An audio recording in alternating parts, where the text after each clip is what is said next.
Audio Jungle. Donc rebonsoir, ce soir nous allons nous attaquer à un cours, je pense, que beaucoup attendaient, puisque l'intelligence artificielle est un des sujets principaux quand on parle d'informatique aujourd'hui. Nous venons de boucler la première partie, en tout cas le premier cours, qui consistait un tout petit peu à explorer les compétences digitales essentielles que nous avions jugé en tout cas nécessaire de voir pour avoir déjà une base commune afin d'avancer en tout cas plus concrètement sur le sujet de l'intelligence artificielle et que certains concepts de base soient retenus par tout le monde. Alors excusez-moi si ma voix est un peu bizarre, je ne me sens pas trop bien aujourd'hui. Donc voilà, ce qu'on va faire, on va parcourir trois éléments de cours, on va faire aussi une petite démonstration en ligne par rapport aux différents outils pour la prise en main des LLM. On ne va pas prendre trop de temps dessus parce que je suppose que l'essentiel d'entre vous a au moins testé un LLM, enfin un chatbot en tout cas, que ce soit ChatGPT, que ce soit Claude Perplexity, etc. Donc je vais les montrer chacun. Donc l'idée, ça va beaucoup plus être de passer ces bases-là pour aller à quelque chose de beaucoup plus concret. Donc les deux prochaines séances, on aura vraiment des activités spécifiques à vos districts. Donc là, il y a même l'exercice de la rédaction de rapports, etc. Donc d'usage concret sur le travail administratif que vous avez dans vos districts respectifs. Et en parallèle, je dois aussi un peu faire un état des lieux sur le côté prompting parce que interagir avec une IA justement pour en obtenir le meilleur, il n'y a pas de secret, c'est vraiment le prompt engineering comme on l'appelle. Donc l'interaction avec l'IA se fait en langage, ce qu'on pourrait appeler langage naturel, mais il y a certainement des contraintes à connaître, donc des aspects sur lesquels il y a un travail à faire par rapport à l'écriture de vos demandes, de vos requêtes que vous envoyez à l'IA avant de pouvoir obtenir des résultats pertinents. Donc, je vais vous passer en projection.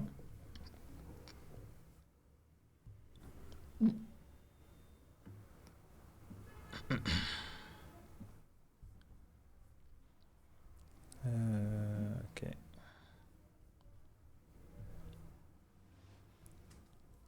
Donc les notes aussi. Je vais juste vérifier que tout le monde a accès aussi à ce deuxième cours parce que je vous avais inscrit au premier tout simplement. V3.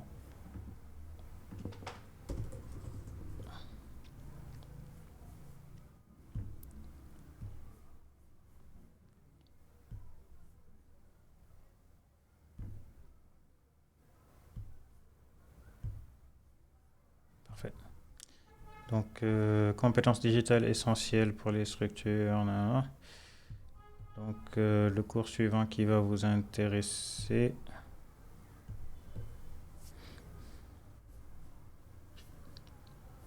Donc, santé. Voilà. Il s'agit de l'IA appliquée aux tâches du quotidien. Donc là, les participants. Je vais vous ajouter ici la cohorte MCT01. Inscrire les utilisateurs. Donc 2, 4, 6, 8, 10. Parfait. Vous êtes tous inscrits au cours. Donc si vous allez sur votre accueil, en principe, vous avez accès au cours en plus de compétences digitales essentielles. Maintenant, vous verrez ce cours-ci. Donc IA appliquée aux tâches du quotidien. Donc c'est dans la rubrique santé. Voilà. Donc si vous passez sur l'accueil de votre plateforme, vous verrez. Et pour le curriculum, donc comme le premier cours, il est divisé en trois grandes sections principales, plus une introduction. Et là, dès qu'on aura fini avec l'introduction, il y aura un petit diagnostic à faire, donc une série de questions concernant la posture, mais ça, vous pouvez le faire en fin de séance. La partie prise en main de l'IA, c'est ce qu'on va voir aujourd'hui. On va essayer de finir au moins cette partie, ce qui fait que la séance prochaine, on peut aller sur des activités pratiques sur la génération de rapports, le compte rendu de réunion et puis la bibliothèque de prompt que je vais vous mettre à disposition pour tout ce qui est rédaction d'email, les notes, les convocations, les documents internes au niveau du district que vous pourrez systématiser pour avoir en tout cas un modèle qui est cohérent et qui peut se répéter autant que possible au sein du district. Donc ça, c'est pour le curriculum. Et en fait, à la dernière séance, on va explorer des outils et surtout aborder des sujets un peu plus avancés par rapport aux données, par exemple la gestion des données. Qu'est-ce qu'on ne confie pas à l'IA, comment gérer les données internes, comment mettre en place un garde-fou en tout cas pour que les données que vous utilisez dans vos outils d'IA, qui sont des outils commerciaux généralement, ne soient pas mises à disposition des éditeurs. Et peut-être là, au niveau des outils, je pense même aujourd'hui, je vais peut-être prendre le temps de vous montrer vite fait des solutions locales qui tournent sur vos ordinateurs, mais évidemment, bon, il y aura un minimum de performance requise sur l'ordinateur pour que ça tourne, mais je pourrais vous montrer en live un modèle d'IA, par exemple, l'équivalent d'un chat GPT, mais qui tourne sur votre ordinateur, qui ne se connecte pas à Internet, et du coup, qui n'envoie aucune donnée à aucun serveur. Donc ça pourrait être, enfin, on va dire une solution partielle par rapport à cette question de sensibilité des données qu'on verra à la dernière séance. Après, la création des procédures internes, donc pour que si vous voulez travailler avec vos collaborateurs, que ce soit donc au niveau de l'assistanat, que ce soit peut-être d'autres collaborateurs qui ont des postes dédiés sur d'autres services, qu'ils puissent aussi éventuellement utiliser ces solutions d'IA que vous mettez en place au niveau du travail administratif, du management. Donc il y a enfin la bibliothèque, comme je disais, c'est des assets qu'on vous mettra à disposition et l'étude de cas. Donc voilà à peu près pour le curriculum, donc tout le parcours que nous allons avoir. Et du coup, moi je vais passer en projection. Alors je vérifie que ce que je vous projette, d'accord, c'est juste cette fenêtre. Donc je vais partager tout mon écran, comme ça vous pourrez voir.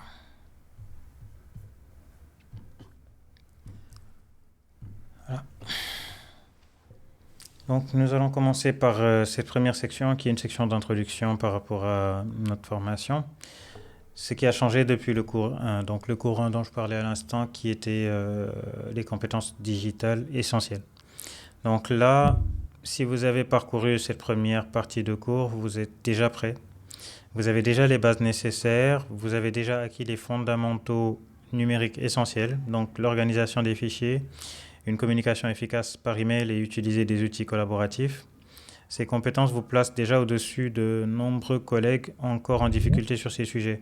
Si vous allez faire travailler l'intelligence artificielle, il est nécessaire d'avoir au moins ces codes qui vous permettront de lui communiquer en fait des axes de travail et surtout de la méthodologie. Donc un exemple, là aujourd'hui vous savez retrouver rapidement un document. Comme on a dit, je pense la dernière fois on avait exploré le Drive. En amont, dès la première séance, on avait exploré l'organisation des fichiers. Donc vous saurez aujourd'hui peut-être comment gérer un tout petit peu mieux votre espace numérique avec des centaines, voire des milliers de documents à gérer et qu'ils soient structurés sur une arborescence qui est standardisée. Ça permettra aussi plus tard de faire intervenir des IA ou des automatisations sur ces dossiers. Donc ce qui va changer maintenant pour vous, c'est vraiment d'essayer de passer à un autre niveau d'efficacité. Donc dans le premier cours, vous avez appris à utiliser vos outils numériques, mais dans ce cours-là, on va apprendre à faire travailler ces outils pour vous, donc en automatisant une partie de vos tâches. Donc l'exemple de produire un rapport qui va être rédigé automatiquement à partir des notes que vous aurez enregistrées sur votre ordinateur. Donc là, on vous montrera comment dans un cas d'usage. Et un fait, c'est que l'IA, elle est déjà là, il ne s'agit pas d'un futur, c'est une technologie qui est déjà utilisée sur le terrain. L'intelligence artificielle n'est pas une innovation lointaine, elle est déjà utilisée par des professionnels de santé pour, entre autres, rédiger, structurer et communiquer plus efficacement. Donc là, l'exemple de la rédaction d'un compte rendu de réunion en quelques minutes est un des exemples sur lesquels l'IA est aujourd'hui amplement utilisée dans des structures modernes. Donc, une formation qui va être sans retour en arrière. On part de votre niveau actuel, donc aucun rappel des bases numériques, ce qu'on a déjà parcouru. Donc, pas de théorie inutile sur l'IA. On va aller sur une approche directement opérationnelle et on va aller sur des exercices par rapport au cas réel de votre district et vos besoins en tant que manager de district sanitaire.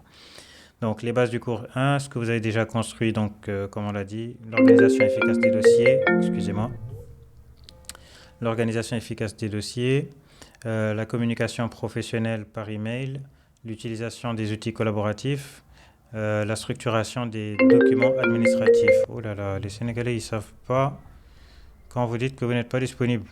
Alors, je vais mettre ne pas déranger. Jusqu'à demain matin, tout simplement. Voilà. Excusez-moi. Donc, l'utilisation des outils collaboratifs, notamment le travail direct sur un document stocké sur un drive comme Google Drive, et la structuration des documents administratifs par rapport au chargement des fichiers. Donc, l'exemple là, c'est l'envoi structuré d'une convocation officielle que nous pourrons traiter plus tard. Donc, pourquoi ces bases suffisent? Aucune compétence technique complémentaire ou supplémentaire, en tout cas nécessaire.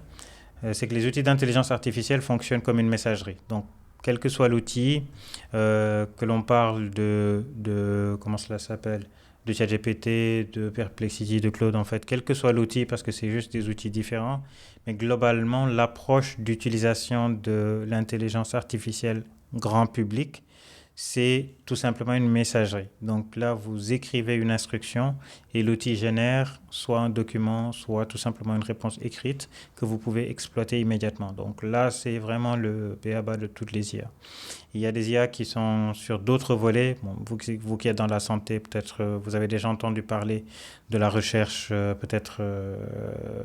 la recherche médicale, donc tout ce qui concerne la production de médicaments. Donc il y a des solutions d'IA qui sont dans des simulations de formules chimiques, etc. Donc dans le tri, vous pouvez donner des centaines de milliers de combinaisons possibles de molécules. Et l'IA peut faire une sélection par rapport à des réactions, faire des tests, etc. Donc ça, c'est d'autres volets de l'IA. Mais nous, ce qu'on va apprendre ici, c'est vraiment des cas, je ne vais pas dire bureautiques pour ne pas limiter à ça, mais vraiment des cas d'usage qui se rapportent à votre travail au quotidien. Donc là, l'exemple de la rédaction d'un email avec l'IA, comme vous rédigez déjà un message.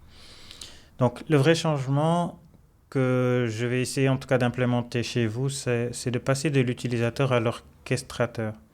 Donc là, votre rôle, il évolue dans l'usage des outils numériques. Vous définissez la tâche, vous confiez l'exécution à l'IA, vous vérifiez et validez le résultat.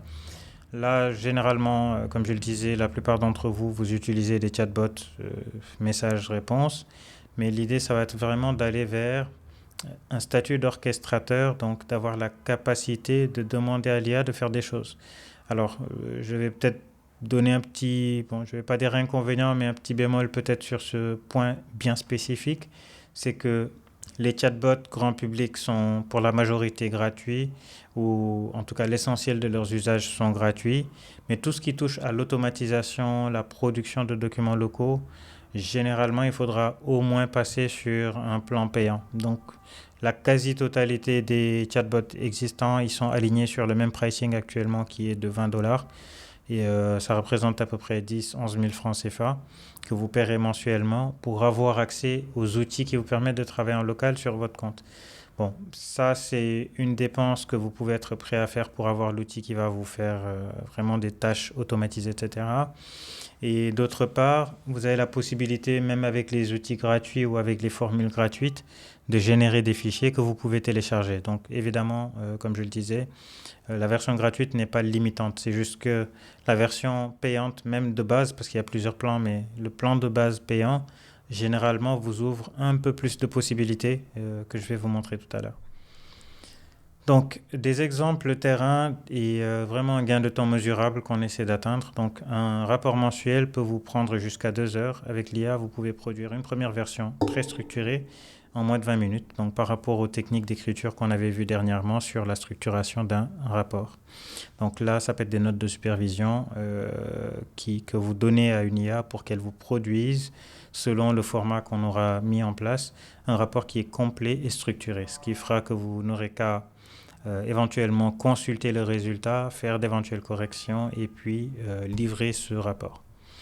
Donc, votre rôle, il reste quand même central. L'IA ne remplace pas votre expertise, je n'ai de cesse de le dire. L'IA rédige et structure, mais elle ne décide pas. Donc, vous restez responsable de la vérification, de l'analyse et de la validation finale des documents produits. Je le répéterai assez souvent, d'ailleurs, c'est sur ce cours. Donc, l'organisation du cours qu'on est en train de démarrer, c'est 3 sessions et 3 objectifs. Donc, la première session qui est celle d'aujourd'hui, c'est la prise en main et les premiers prompts. La session 2, qui sera pour dimanche, Inch'Allah, c'est la production de documents réels. Et là, la session 3 sera la structuration et un usage responsable, donc vraiment le cadre de travail que vous pourrez mettre en place dans vos districts respectifs. Et là, ce que vous allez produire en termes de livrables concrets, donc c'est des prompts opérationnels qui vont être personnalisés. C'est des templates, donc pour tout ce qui est rapport, compte rendu, tout ce que vous avez comme standard de documents en interne et en communication externe avec les partenaires et les structures mères comme la direction régionale. Une bibliothèque de prompts réutilisables, comme je le disais en introduction, et la mise en place donc des procédures et le FAQ. Donc si vous voyez FAQ, c'est la foire aux questions pour que quand vous faites du onboarding, c'est-à-dire en tant que manager, si vous avez un collaborateur qui prend service ou qui démarre avec l'utilisation des nouveaux outils que vous allez mettre en place, qu'il puisse au moins avoir l'essentiel des informations sans que vous soyez obligé de lui consacrer 1 à 2 heures de formation individuelle. Donc, c'est un tout petit peu ça les livrables qu'on va essayer d'obtenir à l'issue de cette formation. Et évidemment, donc un certificat aussi pour ce cours, comme pour le premier, qui vous permettra d'avoir une reconnaissance par rapport à ce qui sera appris tout au long de cette formation. Ce que vous devrez retenir du coup par rapport aux points clés de cette introduction, c'est que vous avez déjà les bases nécessaires. L'IA devient un outil de productivité. Votre rôle évolue, mais pas votre responsabilité. Le cours, il est 100% opérationnel. Et là, on va passer du coup à une évaluation de posture que vous ferez à la fin. C'est juste comme on l'avait fait pour le premier cours, des questions génériques qui ne sont pas notées. C'est des questions qui nous servent un peu à apprécier votre approche et votre usage actuel de l'intelligence artificielle et qui nous permet évidemment, si en marge des séances synchrones que nous faisons ici en live, s'il y a des besoins d'accompagnement individuel, qu'on puisse en tout cas identifier ces besoins-là et vous accompagner autant que nécessaire pour que nous soyons dans un statut ou un niveau qui sera beaucoup plus homogène à l'issue de cette session. Et là, nous allons passer à la deuxième partie du cours.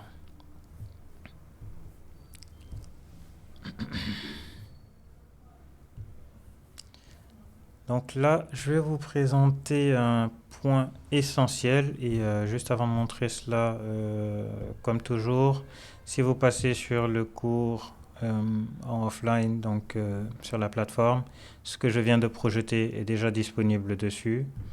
Le texte explicatif qui reprend tout ce que je viens de dire est disponible aussi en bas de la présentation. Et vous pourrez passer au diagnostic qui est juste un questionnaire auquel vous répondrez. La deuxième section sera donc celle que je suis en train d'aborder et que nous allons démarrer tout de suite. Donc cette présentation sera aussi disponible en accès immédiatement pour tous vos comptes respectifs. Donc là, on va aborder un point essentiel, c'est un tout petit peu pour mettre au clair. Alors j'ai mis ne pas déranger, pourquoi est-ce que ça sonne toujours? Excusez-moi encore. Voilà. Donc, c'est un peu pour mettre au clair un certain point ou une certaine perception de l'intelligence artificielle. C'est aussi une petite prise de conscience, c'est qu'il faut savoir que, aussi impressionnante que soit cette technologie, il faut savoir qu'il y a des choses que l'IA ne sait pas faire. Donc, il est très important à ce stade déjà, vraiment avant de plonger dans les outils, de voir et de comprendre que l'IA ne sait pas tout faire et il y a des choses qu'elle ne remplace pas. C'est extrêmement important de tenir ça en compte. Alors, l'IA, c'est un assistant qui est aujourd'hui déjà disponible. Donc, c'est un assistant qui travaille pendant que vous agissez. Alors là, je m'adresse au manager, pas au docteur. Donc, imaginez un assistant capable de rédiger vos documents pendant que vous êtes sur le terrain. Donc, l'intelligence artificielle générative permet déjà de produire des rapports compte rendus, notes en quelques minutes. Donc, là, si on voit qu'est-ce que l'IA fait concrètement pour vous, c'est de transformer vos instructions en documents. Vous lui donnez des instructions, tout simplement, donc une requête, une demande, et l'IA, en contrepartie, produit de l'information structurée sous un format demandé, donc un document, donc un fichier. Donc l'IA prend une instruction écrite et la transforme en document structuré. Elle rédige, organise et met en forme des contenus directement exploitables dans votre travail au quotidien. Donc par exemple un document imprimable immédiatement et transmissible à vos collaborateurs en format papier ou en format électronique.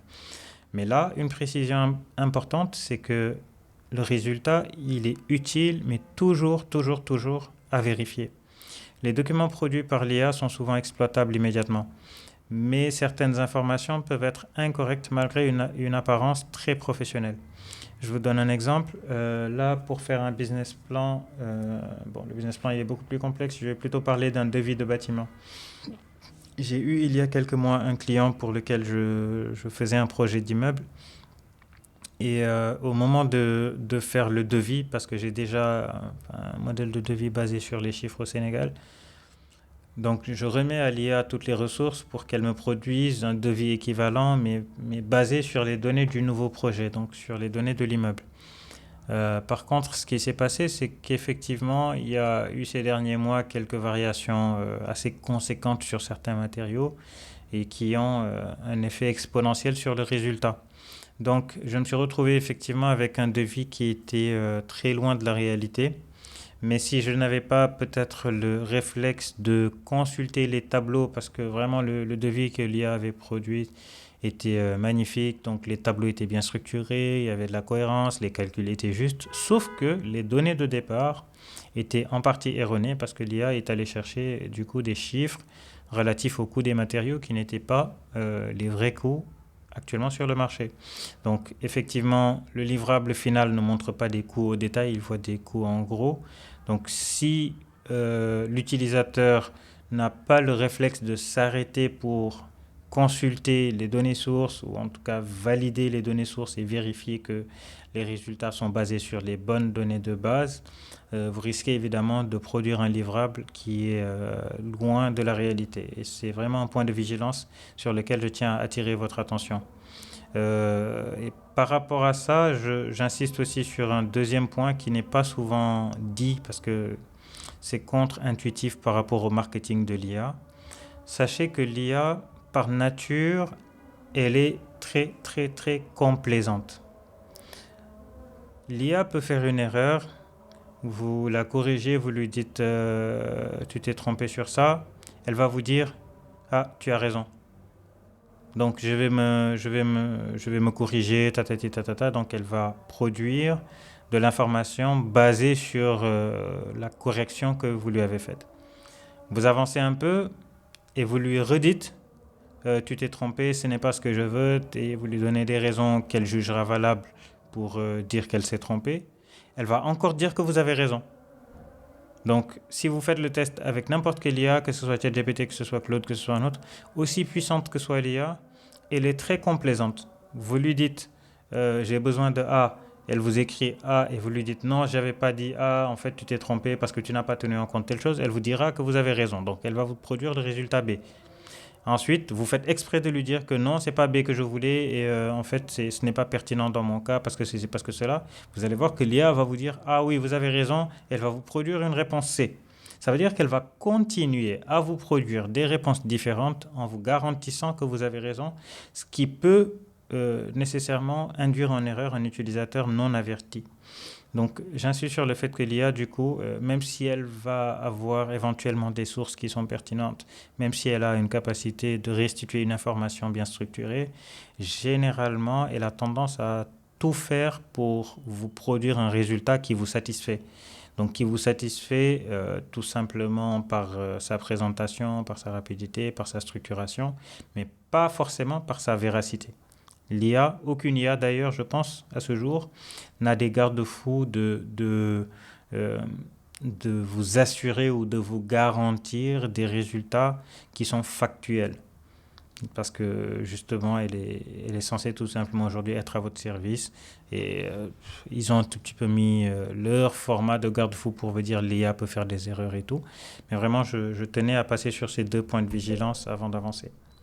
Donc là, les quatre forces principales de ce que l'IA fait très bien déjà, c'est de rédiger et mettre en forme des documents, c'est de reformuler et adapter le ton, donc d'un contenu textuel que vous lui fournissez, c'est de structurer des informations désorganisées et c'est de générer des premières versions qui sont exploitables, ce qui vous réduit la charge de travail pour ne pas partir de zéro. D'ailleurs, à la création de l'IA, tout le marketing qui était fait, enfin pas la création de l'IA est créée depuis très longtemps, mais disons depuis la vulgarisation des chatbots comme ChatGPT qui était le premier, euh, ils ont vraiment beaucoup parlé de cet aspect utilisateur qui ne part pas d'une page blanche. Donc quel que soit votre domaine, vous êtes manager, vous êtes un créatif, vous êtes un élève, vous êtes un étudiant, vous êtes un professionnel dans tel sujet, etc. L'idée, c'est tout simplement que quand vous commencez à travailler sur un document, généralement, vous partez de zéro et de votre inspiration, de vos limites et de votre contexte pour produire de l'information. Donc l'IA, en tout cas les chatbots, avaient pour réputation dès leur lancement de couvrir en tout cas ce besoin de ne pas partir d'une page blanche et d'avoir une base de travail. Donc si vous percevez l'IA comme un outil qui vous sert d'avoir une base de travail correcte pour réduire en tout cas le gap entre la feuille blanche et le moment où vous commencez à avoir des données concrètes sur lesquelles travailler, c'est déjà bien. Donc ils n'augmentent pas la complexité, ils allègent donc certaines charges. Donc ça, c'est les outils. Et là, la rédaction et la mise en forme, c'est le premier élément de pilier. Donc, transformer des notes en documents structurés. Donc, à partir de notes brutes, l'IA produit un document organisé avec titre, paragraphe et structure claire. Elle met en forme vos informations sans en inventer le contenu. Bon, là, je vais m'arrêter pour montrer un exemple parce que c'est différent des exemples qu'on va parcourir tout à l'heure dans l'usage des chatbots, mais là, je vais vous montrer un usage. Je vais prendre un dossier ici. Parfait. Je vais passer sur un document. Marketing, non. Je vais aller sur... Allez.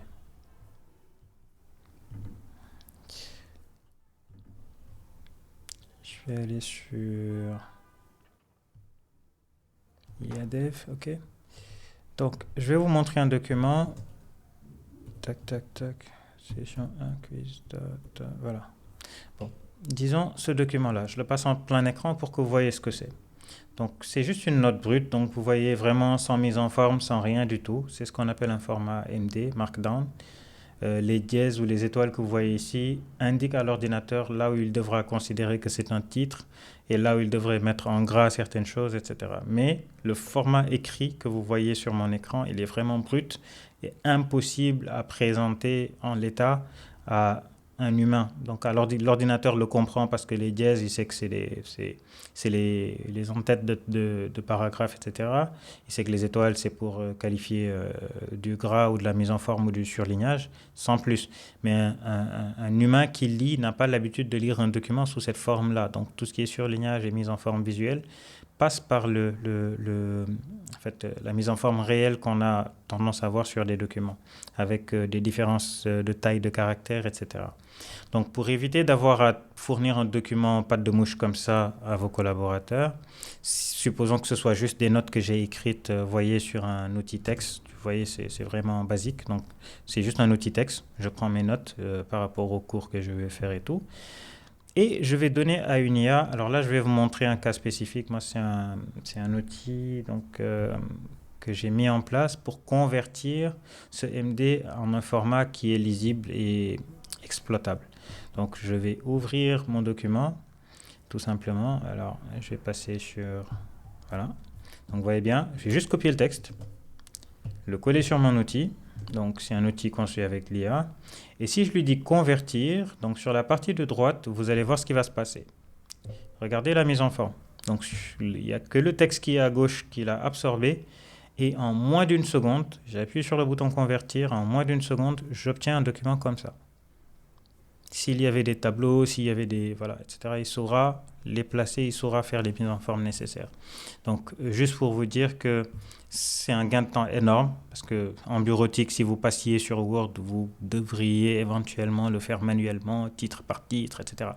Donc ça, par exemple, moi, je lui ai donné mes couleurs, je lui ai donné mes trucs, etc. Mais l'identité visuelle de ma plateforme.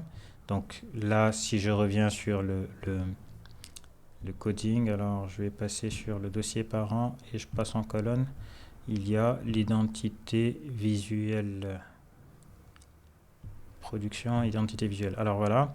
Donc si je regarde l'identité visuelle de la plateforme, vous voyez bien que la couleur bleue qui est sur le logo de Gusto, en fait, c'est cette couleur-là qui est la couleur de surlignage que je lui ai demandé de prendre. Donc elle va vraiment respecter cette teinte de bleu-là que je lui ai donnée comme référence.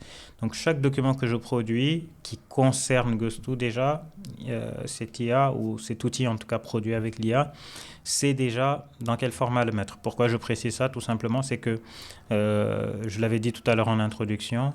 L'idée plus tard, c'est que vous puissiez mettre en place des outils en interne dans vos districts, donc avec le logo du district, avec on va dire un format plus ou moins classique. En tête, on a toujours les éléments administratifs, République du Sénégal, un peuple, un but, une foi, région de Thiès, Donc là, vous avez des éléments, par exemple, qui se répètent sur tous les documents. C'est une en-tête, un pied de page, des formulations spécifiques, une mise en forme spécifique, peut-être que vous avez normalisé au niveau du ministère ou au niveau de votre région médicale. Donc l'idée, c'est vraiment d'imputer ces données ou comment on appelle ça, ces informations à votre outil, que vous puissiez justement, juste en lui donnant des notes que vous avez faites comme ça sur votre bloc-notes d'ordinateur, qu'il vous produise un document mis en forme comme ça que vous pouvez partager avec vos collaborateurs ou le passer sur un outil d'édition comme Word et avancer sur la création. Donc ça, c'était une petite parenthèse en démonstration de ce que je disais sur la rédaction et la mise en forme de notes en documents structurés. Et c'est pareil pour des notes de supervision. Donc, si vous êtes sur le terrain, vous pouvez juste dicter à votre téléphone, à partir du dictaphone. En tout cas, vous pouvez aujourd'hui, je pense, 90% des smartphones existants savent le faire. Vous n'avez qu'à dicter et l'essentiel des notes de supervision que vous allez avoir seront déjà au format écrit. Vous le donnez à l'IA et vous aurez un résultat comme ce que je viens de vous montrer si vous lui donnez une base de travail. L'autre chose que l'IA sait faire et qu'elle fait déjà très bien, à part cette mise en forme, c'est la reformulation et l'adaptation. Donc un même contenu, plusieurs usages. L'IA, elle permet aussi donc d'adapter un message selon le destinataire. Un contenu peut être transformé en email, note officielle ou communication interne sans tout réécrire. Là, par exemple, je peux mettre en place un système où je lui donne une information et je lui dis de décliner 3 formes de documents à partir de cette même information. Donc, supposons qu'il y a un changement majeur qui va arriver, qui a été dicté par le ministère ou par la direction régionale de la santé. Donc, de la même façon que j'ai mis un outil en place qui me permet de faire la mise en forme en un clic, je peux mettre le même outil pour qu'il fasse quoi? Dès que je lui donne une information, il me produit trois outputs, donc un email, une note donc à imprimer, par exemple, pour l'afficher au niveau de l'accueil ou du bureau administratif, la salle de réunion, ça dépend de la disposition de votre district, ou bien une communication interne, par exemple, qui sera partagée par votre outil de communication interne, si c'est un Slack, si c'est une messagerie de type Telegram, WhatsApp, etc.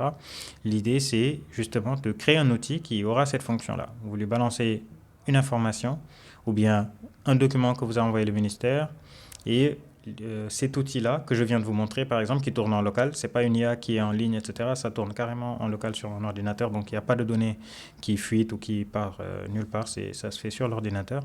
Donc là, il vous produit les 3 formats, et puis vous pouvez tout simplement imprimer, envoyer en même temps ces trois outputs, donc ces 3 supports. Donc ça, c'est un des usages vraiment pertinents que l'IA peut avoir et qu'il sait déjà très bien faire avec vraiment une marge d'erreur qui est minimale, mais vraiment très minimale. Ensuite, il y a la structuration de l'information. Alors tout à l'heure, ce que j'ai montré, c'est la mise en forme, mais il y a aussi la structuration. Vous pouvez lui donner plusieurs documents qui sont écrits en vrac, des informations qui sont en vrac, et l'outil aurait pour fonction justement de faire de la structuration, donc de caser des informations top tier qui seraient par exemple condensées sur une introduction, tout ce qui est chiffré, d'en faire par exemple des tableaux qui sont bien distincts, et ensuite si vous avez des observations par rapport à ces tableaux-là, qu'ils puissent les structurer comme information d'observation ou de commentaires sur le document. Donc tout cela, c'est vraiment à vous de décider quel est votre workflow. Si je dis workflow, c'est votre schéma de travail, et de l'imputer à l'outil, c'est-à-dire de lui dire ce que vous voulez qu'il fasse. Bien sûr, on va en parler quand on va parler des prompts. Et c'est à ce moment-là, en fait, un outil qui sera opérationnel pour ce genre de choses. Donc, là, vous lui donnez des notes et, par exemple, il vous produit un compte-rendu qui est structuré. Et dernier pilier par rapport aux quatre choses que l'IA fait déjà très bien et qui sont déjà des choses assez pertinentes pour vous en tant que manager, c'est la génération d'une première version. J'ai parlé tout à l'heure du syndrome de la page blanche. Quand vous commencez un travail, vous ouvrez un document, feuille vierge, il faut commencer quelque part. Donc, allez, on va commencer à penser au titre, on va commencer à penser à ce qu'il faut écrire, il faut aller chercher des informations. Bon, tout dépend après de l'individu. Il y en a certains qui ont besoin de prendre une tasse de café. Il y en a certains, les Indiens, ils ont besoin peut-être d'un bon petit déjeuner, tout ça avant de commencer à écrire. Et voilà, il y en a d'autres, par exemple, ils ne savent pas produire la journée. Ils sont obligés d'attendre la soirée où ils ont la capacité de produire. Vraiment, individuellement, chacun a son moment de productivité. Ce qui fait que généralement, dans le travail administratif, le syndrome de la page blanche vous coûte beaucoup en temps et en ressources, donc en énergie. Et l'IA, justement, permet d'éviter ce départ de zéro, sachant que vous pouvez mettre en place un schéma de travail où l'IA saura vous produire une base de travail propre dès que vous démarrez, ce qui fait que vous partez d'une correction et vous serez plus dans l'enrichissement de la première version plutôt que dans la production qui part de zéro. Donc c'est à peu près cela l'idée.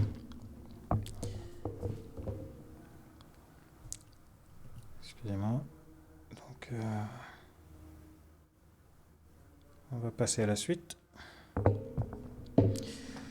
Alors, ce que l'IA ne sait pas faire.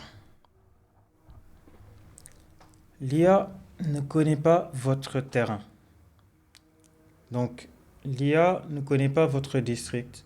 L'IA ne connaît pas vos équipes, vos contraintes locales. Elle travaille uniquement avec les informations que vous lui fournissez. Donc là, vous tenez en compte toujours que si vous démarrez un travail avec l'IA, donc là, vous avez un dispositif. Je vais passer sur Whimsical pour vous montrer ça.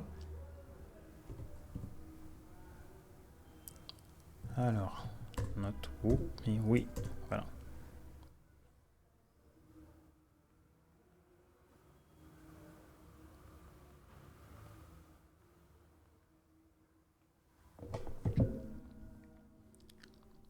Donc, l'IA, comme n'importe quel... En fait, il faut déjà partir de l'humain, comme je le disais. Hein. L'informatique n'est pas une invention qui part de rien. Elle s'inspire des usages déjà réels en bureau qui ont été numérisés ou digitalisés. Maintenant, quand on parle d'intelligence artificielle aussi, l'idée des créateurs des chatbots, l'idée des créateurs des outils d'intelligence artificielle, c'était de pouvoir répéter l'expérience humaine en matière d'échange, en matière de travail, en matière de collaboration, en matière de production. Donc, quand vous êtes dans un contexte de travail et que vous interagissez avec une IA, je le disais tout de suite, l'IA ne connaît pas votre contexte. Donc, que ce soit Claude, que ce soit un autre, donc n'importe quel chatbot. Vous lui donnez juste des informations. Là, top, une card. Donc, des informations, donc, ou plutôt une requête, je vais dire, que vous lui transmettez, donc par la voie du prompting, donc le message écrit, comme je le disais à l'instant. Tout cela dans une interface toujours graphique, vous lui demandez quelque chose. L'IA va faire ce qu'on appelle du brainstorming. Donc, quand vous parlez à un individu naturellement, il fait quoi? Il va réfléchir. Bon, parfois ça se passe dans une fraction de seconde. Donc, pour qu'elle vous donne l'information que vous lui demandez ou bien qu'elle vous réponde par rapport à ce que vous lui avez dit. Et en output, du coup, l'IA va faire quoi? Elle va tout simplement vous sortir aussi une information par rapport à ce que vous lui avez demandé.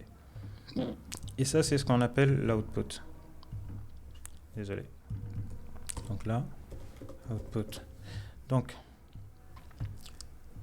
dans ce cas de figure, l'IA va utiliser des informations pour vous sortir cet output. Et c'est de ça que je suis en train de parler. Pour faire son travail, elle va faire appel à ce qu'on appelle une base de connaissances. D'accord ?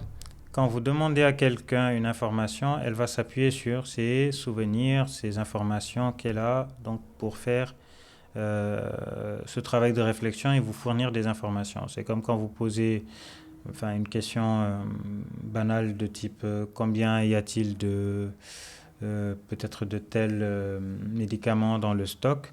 Donc la personne a deux options, soit elle le sait déjà, donc elle l'a en mémoire et elle vous donne la réponse, soit elle va aller accéder à l'information quelque part, soit sur un ordinateur, soit elle va aller vérifier dans les stocks visuellement, etc. Donc l'IA peut aller se sourcer dans sa base de connaissances qui lui a déjà été programmée, ou bien elle peut aller chercher des informations, par exemple, sur Internet. Maintenant, on est au Sénégal. Je précise vraiment que le contexte sénégalais est particulier parce que ce qui est valable en Occident n'est pas valable chez nous. Les données qui sont sur Internet sont rarement des données qui sont qualifiées. C'est-à-dire que le seul grand producteur de données au Sénégal, c'est la NSD. Et encore que. Donc, c'est assez délicat aujourd'hui de s'appuyer sur des données en ligne pour pouvoir travailler. Et la base de connaissances de l'intelligence artificielle, c'est des informations qui sont de différentes sources que les éditeurs de logiciels, ils ont fournies à l'IA pendant son entraînement.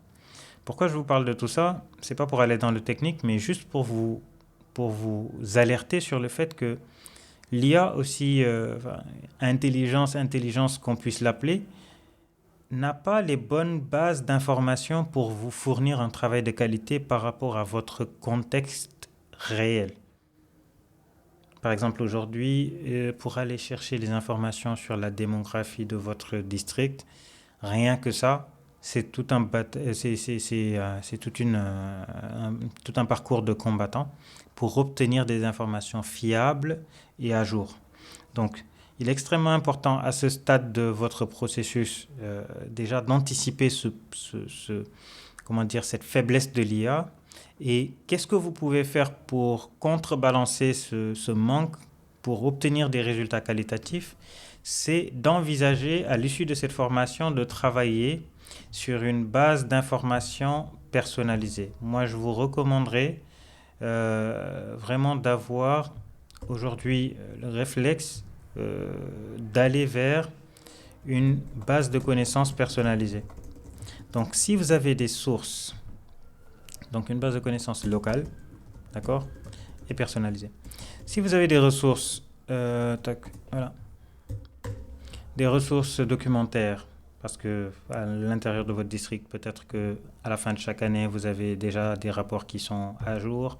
Peut-être que vous avez les rapports sur les 5 dernières années par rapport aux prises en charge médicales, un taux de prévalence peut-être d'une pathologie donnée, les données maternité, etc. Il y a énormément d'informations, en tout cas, qui sont disponibles déjà sur des documents locaux. Ce que je vous conseille à ce stade-là, quand vous envisagez d'intégrer l'IA pleinement et surtout pour obtenir des bons résultats, c'est de construire ce qu'on appelle une base de connaissances. Alors cette base de connaissances, vous pouvez la faire de plusieurs façons. Ça peut être des documents tout simplement rangés dans des dossiers, comme ce qu'on a appris au départ, mais vraiment des dossiers très très structurés. Ça, c'est une des options. L'autre option, c'est d'utiliser un outil d'édition qui est déjà apte à faire ce qu'on appelle des bases de connaissances. Je vais vous montrer un exemple de ces outils-là. C'est par exemple Notion. Donc Notion, c'est un outil, alors là ça fait usine à gaz, je vais vous montrer une page vierge, comme ça vous allez mieux voir. Donc Notion, c'est un outil qui ressemble un peu à Word et tout, sauf que sa particularité déjà, c'est que c'est un outil cloud, donc là l'édition est directement en ligne, comme je le faisais la dernière fois sur la démonstration avec Google Drive. Mais là, ça peut être, par exemple, en plus de cette partie édition documentaire, textuelle et tout, c'est aussi un élément, des éléments interactifs, des éléments numériques de type base de données et des médias. Donc là, par exemple, je vais créer ce que je vais appeler la base de connaissances du district, ce qu'on appelle une knowledge base. Donc, base de connaissances.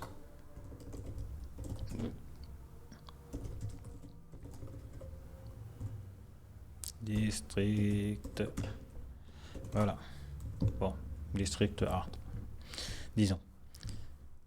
Qu'est-ce que ça fait? Donc, si je passe à la ligne, évidemment, comme dans n'importe quel outil texte, je peux écrire du contenu, je peux mettre des informations textuelles, etc. Mais je peux faire beaucoup plus que ça. Je peux aujourd'hui créer des pages. Déjà, je vais commencer ici avec une page où je vais mettre, donc, disons, les rapports. On va dire, les données administratives, par exemple. Je vais mettre une page peut-être pour autre chose. Disons la gestion peut-être logistique et stock, ok.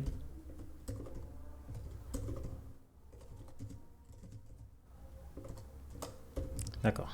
Jusque-là, rien de très impressionnant. Ce ne sont que des pages que j'ai créées.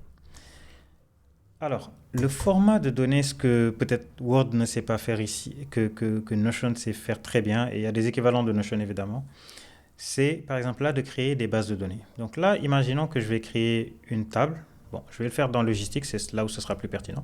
Vous comprendrez l'usage tout de suite. Je vais créer une base de données. C'est quoi une base de données? C'est juste un tableau, comme un tableau Excel, d'accord, que je vais appeler stock hôpital, stock district, n'importe quoi. District, voilà. C'est juste un tableau. Mais ce qu'il a de plus qu'un tableau classique que vous feriez sur Excel, c'est quoi? Disons que je vais créer ici une ressource. Disons, là, je veux lister des éléments de stock. Disons, consommable A, consommable 2. Donc, disons qu'il y en a 50 des consommables. Donc 3, 4, 5, jusqu'à 100, 1000, il n'y a pas de limite. Ensuite, on n'a pas à part les consommables, on peut aller par exemple sur les médicaments. Maintenant, sur les médicaments, vous le savez mieux que moi, il y a des catégories, il y a une catégorisation par rapport déjà à l'usage, il y a une catégorisation par rapport au niveau d'accès, c'est-à-dire qu'il y a des médicaments qu'il n'est possible de mettre à disposition du patient que sur ordonnance prescrite, et il y a des médicaments justement qui sont en accès libre à la pharmacie, etc., etc. Donc, médicaments, donc je vais passer par pareil, donc médicaments 1, 2 et 3 jusqu'à X, donc on peut en avoir 100. Donc, dans un tableau Excel, vous me direz, OK, pourquoi mettre ces deux types de contenus déjà dans un même tableau? Donc, 1, 2 et 3, donc les consommables et les médicaments. Là, je peux créer une propriété. Cette propriété, je vais l'appeler par exemple catégorie. Donc, catégorie. Et je vais passer sur une sélection unique. Là, donc, je vais passer sur le type consommable. Et là, je vais passer sur le type pharmacie. OK. À quoi ça sert? À partir du moment où c'est une base de données, ça veut dire que cette information, elle est persistante au fil des pages. Ça veut dire que si aujourd'hui, je veux présenter un tableau tout simplement qui concerne tous les consommables, j'ai la possibilité d'ajouter une vue sur laquelle je vais repartir sur la vue table et je vais mettre conso, donc consommable. Et ces consommables-là, je vais dire à Notion pour ce tableau, tout simplement, de ne m'afficher que la catégorie consommable. Donc là, j'obtiens un tableau qui ne contient que les consommables. Si dans les consommables, j'avais des sous-catégories, je peux encore faire la même chose, trier par sous-catégorie et avoir des tableaux spécifiques. Non seulement c'est extrêmement puissant en termes d'organisation, mais on peut aller beaucoup plus loin. Imaginons par exemple que là, j'ai un consommable 1 et que j'ai deux sources d'approvisionnement différentes. Donc deux fournisseurs qui me produisent ou qui me fournissent tout simplement donc, ce consommable 1. Donc là, je peux ajouter une identification de fournisseur. Et pour le fournisseur, je peux passer sur... Hop, top. Désolé, je vais passer à the type. Je peux ajouter un multiselect par exemple. Et je vais passer ici sur fournisseur A, fournisseur B. Donc là, je vais avoir aussi la même chose, fournisseur B. Donc disons que pour ce même consommable 1, j'ai 2 fournisseurs et pour le consommable 3, je n'ai que le fournisseur B. Donc déjà, si je dois faire un travail qui implique de segmenter par fournisseur, déjà, je peux faire la même chose que ce que je viens de faire pour le type d'éléments dans mon tableau. Donc je peux avoir une vue fournisseur. Donc là, pour voir toutes les commandes qui concernent le fournisseur A ou le fournisseur B. Tout ce que je suis en train de faire manuellement, vous me direz quelle est la pertinence peut-être pour ce qu'on est en train d'étudier. Mais globalement, si vous arrivez à mettre en place ce dispositif-là manuellement, vous pourrez aussi faire travailler l'IA sur ce genre d'outils. Et encore mieux, vous pouvez même dire à l'IA de produire une base de données comme celle-ci que je suis en train de faire, parce que les outils d'IA sont liés à ces logiciels-là, c'est-à-dire qu'ils peuvent travailler dans ces logiciels et faire tout ce que je suis en train de faire manuellement. Donc là, vous voyez, je vais créer une base qui sélectionne seulement les produits qui concernent le fournisseur A. Après, il y a beaucoup de choses qui sont possibles. Je peux créer des vues sous forme de dashboard, donc pour avoir soit les pie charts, donc ce qu'on appelle comment on appelle ça, les diagrammes en fromage. Je peux avoir une vue calendrier, où par exemple, disons que là j'ai une date de commande, par exemple récurrente, je vais dire le 20, c'est lundi. Donc je vais mettre une date donc, pour la commande à venir. D'accord. Prochaine commande, voilà. Et ce que je vais lui dire, donc en mettant cette date, je lui dis de me faire un reminder, donc de me faire un rappel. Bon, c'est moi qui ai mis mon interface en anglais, mais c'est disponible en français. Donc, de me rappeler par exemple lundi, donc le jour de l'événement, à 9h du matin, de m'envoyer un rappel, donc une notification, pour me dire que je dois relancer, par exemple, le fournisseur A pour cette commande. Et ça va beaucoup plus loin que ça. Ça peut notifier un membre de l'équipe, parce qu'on peut ajouter ici des personnes. Donc en mettant leurs adresses mail, les personnes qui sont sur votre dashboard. On peut ouvrir le fichier. Par exemple, là, j'ai créé consommable 1. À l'intérieur, je peux mettre de l'information. Donc du texte, de l'image. Je peux aller chercher peut-être comment on appelle ça, une documentation de mon fournisseur pour aller... Je peux aller chercher une documentation de mon fournisseur, ça peut être un format média, ça peut être du texte, ça peut être un lien, une page, etc. que je peux tout simplement intégrer à l'intérieur, bookmark. Et pour les fournisseurs, je peux par exemple mettre son numéro de téléphone, etc. Donc le chargé de stock, il peut aller tout simplement dans cette fiche et sourcer le numéro de téléphone. Alors tout ce que je viens de vous montrer, imaginez que vous ayez un outil d'IA que vous mettez en place en interne qui peut aller scraper, donc qui peut aller chercher l'information là-bas. C'est là où c'est pertinent de comprendre ce qu'est une base de connaissances locale. Ça permet, quand vous demandez à l'IA de faire quelque chose, avant qu'elle aille chercher sur Internet des informations, elle va rentrer dans votre base de connaissances, connaître vos fournisseurs, vos produits, votre district, toutes les données pertinentes pour le travail que vous lui demandez. Ce qui fait qu'elle ne va pas halluciner, qu'elle ne va pas s'écarter de la réalité de votre terrain, donc de votre district, quand elle va vous produire du contenu.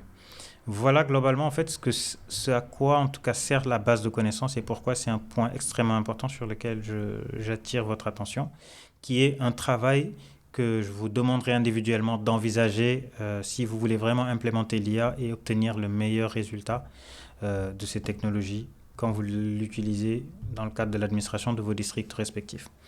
Donc, ce point, c'était le fait que vraiment l'IA ne connaît pas votre terrain. L'IA ne connaît pas votre district, ni vos équipes, ni vos contraintes locales. Elle travaille uniquement avec des informations que vous lui fournissez ou éventuellement, comme ce que je disais, des informations basiques qu'elle peut aller scraper sur Internet. Donc, elle ignore une rupture de stock non mentionnée. Donc, vous ne pouvez pas espérer que l'IA devine qu'il y a une rupture de stock. Par contre, si vous mettez une base de connaissances comme celle que je viens de mettre, où vous mettez par exemple la quantité disponible du stock, vous pouvez lui demander que quand le stock arrive à un seuil critique que vous déterminez, justement de faire une tâche donnée, c'est-à-dire d'envoyer un message par exemple à la personne responsable, de déclencher un mail par exemple au fournisseur, etc., etc. Donc vous pouvez mettre un trigger de ce type-là, mais l'IA ignore votre contexte encore une fois, c'est à vous de lui donner cette base de connaissances. Donc votre rôle reste vraiment essentiel et vous restez responsable. L'IA ne remplace ni votre jugement ni vos décisions. Vous validez la conformité, la pertinence et la qualité des documents produits. Comme je le disais au début, je vous ai prévenu que j'allais vous répéter ça plusieurs fois. C'est extrêmement important de savoir aussi que votre responsabilité est engagée quand vous produisez de l'information avec l'intelligence artificielle. Attention cependant aux données chiffrées, donc ne jamais faire confiance sans vérifier, même si c'est une calculatrice numérique, il ne faut jamais euh, espérer que les résultats donnés par l'IA, aussi réalistes qu'ils soient les bons si vous n'avez pas les chiffres qui n'ont pas été fournis. L'IA fait de l'approximation où elle fait ce qu'elle semble le plus logique, elle travaille vraiment sur un principe de probabilité, donc ce qu'elle pense être le plus probablement juste et ce qu'elle va vous présenter.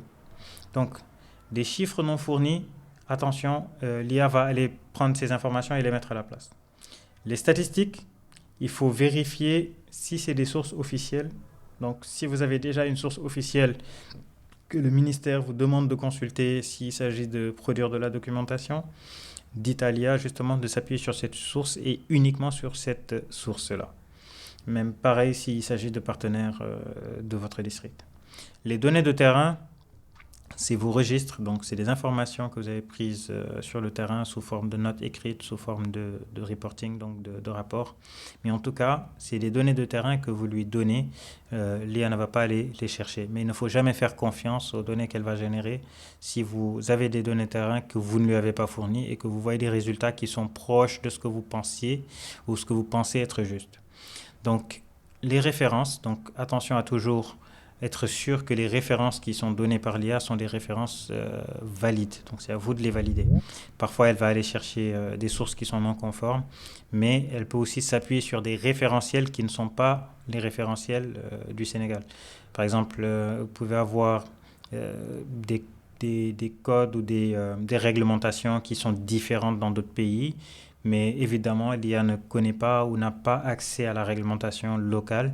Donc, elle va simplement s'appuyer sur des références étrangères, des référentiels qui ne sont pas alignés avec les nôtres. Et naturellement, les données chiffrées pourraient être erronées si l'IA vous produit de l'information.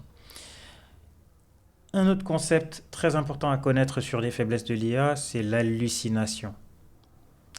Il arrive à l'IA vraiment de s'écarter de sa compréhension. Bon, il y a des raisons techniques à cela, mais je vais pas aller dans le fond des raisons.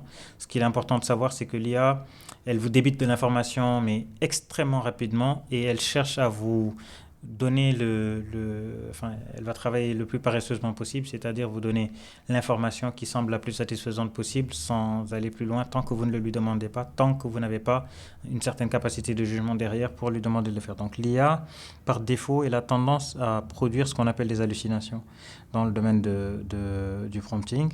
Donc l'IA, elle va vous produire des informations incorrectes et elle va vous le produire avec assurance. Elle est même capable de vous dire qu'elle prend cette information-là de la source de, etc., etc. Mais vraiment, vous donnez toute la confiance du monde qu'elle est allée chercher la bonne information et qu'elle vous l'a restituée. Donc, c'est une des choses que certaines IA, et la plupart d'ailleurs, ont tendance à faire. Il faut faire très attention, être vigilant, excusez-moi, par rapport à ce problème. Donc, ce phénomène s'appelle une hallucination et nécessite une vérification systématique à chaque fois que vous travaillez avec l'outil. Les signaux d'alerte que vous devez mettre en place, ou en tout cas que vous devez surveiller quand vous travaillez, donc ce qu'il faut vérifier en priorité, c'est les données chiffrées qui sont non fournies, les noms propres, donc, ou les références de base que l'IA va vous citer par rapport à sa production, les textes réglementaires que l'IA va citer, si toutefois sur une production de documents, elle vous cite des textes réglementaires, et les affirmations catégoriques, si elle vous dit clairement que c'est ça. Et c'est là où il faut être encore beaucoup plus vigilant parce que, comme je le disais, elle va le faire le plus paresseusement possible et vous convaincre qu'elle a raison. Donc, elle assiste le professionnel sans se substituer à lui. Donc, la règle fondamentale qu'il ne faudra jamais oublier, c'est qu'il y a rédige, mais vous vérifiez l'exactitude et vous signez en tant que responsable du contenu. Vos tâches prioritaires à partir de maintenant, quand on va passer ce cours, ce sera peut-être d'identifier dans votre environnement de travail les documents, la typologie des documents que vous souhaiteriez confier à l'IA ou en tout cas sur lesquels vous pensez qu'une charge de travail pourrait être déléguée à l'IA pour vous libérer du temps de production, du temps de réflexion, du temps d'intervention médicale, etc. Donc, bon, là, j'en ai cité quelques exemples, mais je vous laisse la liberté de faire une liste de vraiment tous les documents que vous produisez au quotidien, hebdomadairement ou mensuellement, qui vous prennent du temps et qui vous prennent une certaine charge de travail, et de pouvoir décider plus tard justement comment mettre en place un système de travail interne qui vous permet de produire ces documents-là. Moi, j'ai donné ici quelques exemples, les rapports mensuels, les comptes rendus, les emails, les notes de service, les lettres de convocation, ce n'est que quelques exemples parmi d'autres. Mais voilà, je vous invite à lister vraiment tous les documents ou l'essentiel des documents sur lesquels vous auriez besoin que l'IA vous assiste pour la production. Donc, le gain de temps réel qui en sortira, c'est des heures qui sont gagnées chaque semaine et des tâches qui représentent plusieurs heures de rédaction chaque semaine. L'IA vous permettra de les réduire significativement et ce temps, il ne réduit pas forcément la qualité des outputs que vous obtenez en fin de processus. Donc, la synthèse de ce que l'on vient de dire et que vous devrez retenir en 5 points, c'est que vraiment l'IA, elle sait rédiger et structurer efficacement. Elle ne connaît pas votre contexte. Elle peut produire des erreurs. Vous restez responsable de votre contenu et vos documents, donc vos tâches documentaires sont automatisables. Donc c'est vraiment les 5 points sur lesquels je pense qu'il y a matière à retenir et on va passer à l'action du coup à partir de maintenant que vous savez à peu près ce que l'IA peut faire et vous avez une petite, on va dire un petit aperçu de ses limites. Donc la prochaine étape est de l'utiliser concrètement pour produire votre premier document. Et là, je vais passer à la séance, enfin la section prochaine qui concerne justement la démonstration et la présentation des différents outils d'IA qui sont disponibles. En tout cas, les outils grand public et éventuellement un outil local pour anticiper sur la question posée dernièrement sur les outils qui sont à moindre coût et adaptables tout en tenant en compte évidemment la sensibilité de votre secteur. Donc, je vais passer sur un chatbot que tout le monde connaît déjà. Mais avant cela, je vais peut-être m'arrêter quelques minutes s'il y a des questions par rapport à tout ce qui vient d'être dit. Et on va, à partir de là, aller visiter quelques chatbots grand public qui sont les plus connus. Donc, je suis à l'écoute si vous avez des questions par rapport à ce que je viens de parcourir.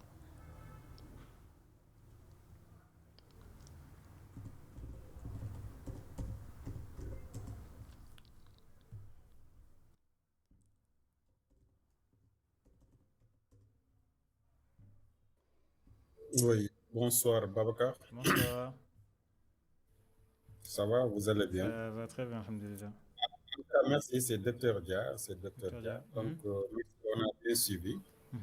Euh, moi, le document que vous aviez, après quand vous l'avez copié, vous l'avez mis sous c'est quel IA? Très bien, Parce que là, vous l'avez mis et ça a transformé ça en un document bien structuré. effectivement. Donc, vous avez utilisé quelle forme? Parce que je vois que vous mettez convertir. Mhm. Alors que moi, bon, je sais pas, hein, donc si je pense qu'il y a des IA ici, quoi, présents, des IA comme les Jen là, hein, les Lola, ce sont des IA quoi. Il y a Ndoye aussi qui est IA quoi. Donc, moi et Ablaï Kado Djankemaha, on est des nouveaux, quoi, D'accord. des bleus. Ok, merci. Ne vous inquiétez pas, d'accord. Bon, je vais répondre d'abord par une distinction. Je pense que c'est très important. Il y a un terme quasiment fourre-tout aujourd'hui que l'on utilise pour désigner IA, IA, IA.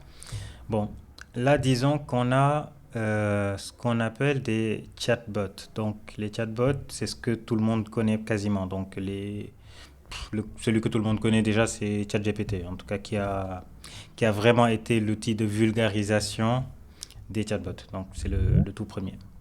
Après, alors, je vais vite fait prendre juste les logos pour les illustrer pour que on puisse voir de quoi il s'agit ici. Donc, copier, passer sur onboarding et hop, parfait.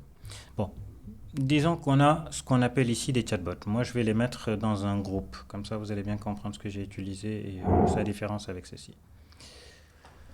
Je veux créer une forme. Donc là, les shapes. Alors, quand je suis fatigué, je passe devant l'information et je ne la vois pas. Bon, allons-y. Rectangle. Ça va être beaucoup plus simple comme ça. Ce rectangle, je vais le mettre comme ça. Donc, mise en forme, top, ok, fill. Je vais mettre en gris, d'accord. Et ce lot, je vais l'appeler chatbot.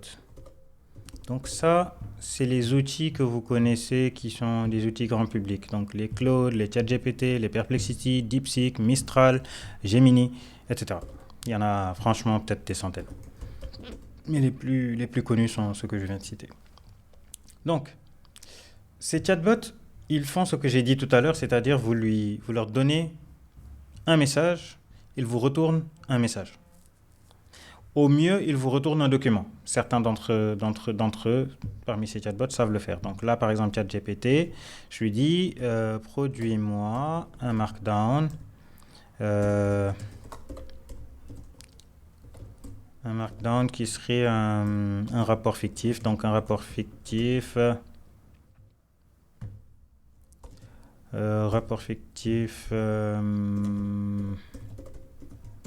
mensuel de district. Alors, le format Markdown, donc c'est un format, comme on dit, format Word, format Excel, etc. C'est juste un format de document, juste pour donner un exemple ici. Les chatbots, en plus de pouvoir répondre par un message, ils savent produire ce type de document-là. Il y a certains chatbots, ils savent même produire des documents que vous connaissez déjà, c'est-à-dire les Word, les PowerPoint, etc. Ils savent les produire. Donc là, par exemple, il est en train de me produire un rapport avec Nimoame Fitnak, comme je vous disais. Là, il me produit des informations très structurées, quoi, avec des chiffres, avec là, mars 2026, district sanitaire d'Ndiarem, docteur A. Diop. Il m'a même créé un docteur, comme je vous disais tout à l'heure, mais vraiment avec tout l'appoint du monde, il me produit cette information. Donc là, vous voyez que je lui donne un message, il me répond par un message. Donc tous les chatbots grand public fonctionne comme ça. Vous voyez que l'interface se ressemble. Quand vous êtes connecté, vous avez une colonne de gauche où vous avez la liste de vos discussions. Vous avez l'espace du centre où vous avez de la messagerie, donc un espace pour taper et puis pour même lui fournir des fichiers joints. Tous les chatbots fonctionnent à peu près de la même façon. Ça, c'est les chatbots. Donc, quand vous posez la question quelle IA j'ai utilisé, peut-être vous faites référence à des chatbots. Sauf que l'IA, ce n'est pas que les chatbots. Il y a d'autres outils. Et pour venir à votre cas spécifique, là par exemple, il m'a fait un document, tac, tac, tac, comme ça. Enfin, il me l'a fourni en texte. À la base, c'est même pas un markdown. Si c'était un markdown, ce serait autrement. Mais disons que je vais aller sur mon outil de tout à l'heure. Tools. Je lui donne ça, convertir. Alors, vous voyez, il ne me l'a pas sorti parce qu'il n'est pas en markdown. Parce que cet outil, je l'ai conçu pour qu'il prennent que du markdown. Alors, qu'est-ce que je vais demander à ChatGPT? C'est mets-le-moi en markdown. C'est ce que j'ai demandé au départ. Voilà ce qu'il va faire. C'est ça un markdown. C'est vraiment un format brut, structuré comme ceci. Avec les dièses, etc. que je vous disais tout à l'heure. Donc là, quand il a fini de produire son markdown, ce que je vais faire, je vais récupérer le contenu de ce markdown-là.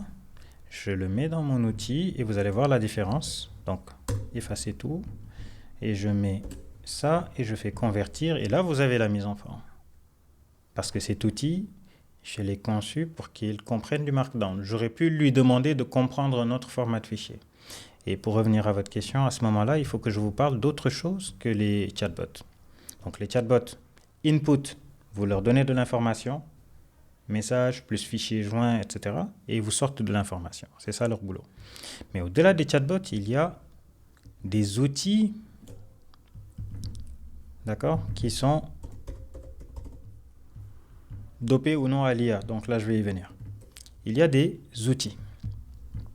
Maintenant, quels sont ces outils et qu'est-ce qu'ils permettent de faire? Il y a deux catégories d'outils. Donc là, je vais passer celui-ci, Bring It Forward. Alors, il y a deux grosses catégories ou deux grandes catégories d'outils. C'est les outils locaux, donc qui sont plus ou moins manuels, et les outils qui sont... Voilà. Vraiment, ils ont décidé aujourd'hui d'appeler quoi. Les outils automatisés. Donc, la différence entre les chatbots et des outils d'IA comme les locaux et les automates, c'est que, là j'ai déjà parlé des chatbots, input info, output info, mais les outils, ça peut être des outils spécifiques comme celui-ci que vous créez, c'est-à-dire là par exemple, une IA qui s'est codée comme Claude ou bien comme ChatGPT Codex. Alors vraiment aujourd'hui, excusez-moi, je sais pas pourquoi ça continue de sonner alors que j'ai mis ne pas déranger. Alors franchement...